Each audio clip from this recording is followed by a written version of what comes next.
Sungo u Rizal si abon sa pagkaya Panabay Kailo panabay Hong sat na le lau kina Mintan na zabo na pagkaya Panabay Kailo panabay Langin Thâu da in Vai gay Kana de Bagay hung na anai ta lấy xin thu ase ha lệ ni ki khen xin ba kai hung na di anai ta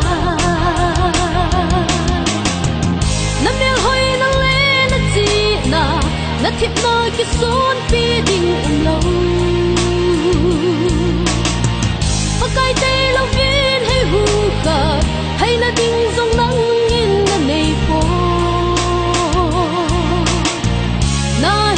man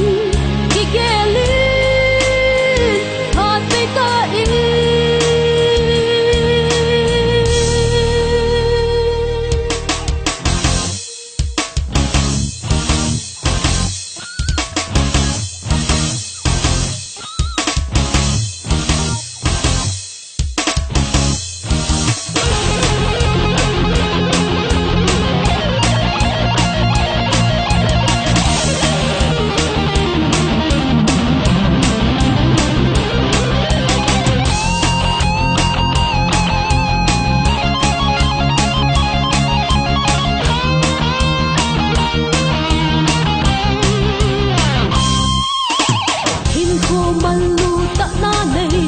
Pagkaya di nga naman hinam Gigelin Nalayin ko manda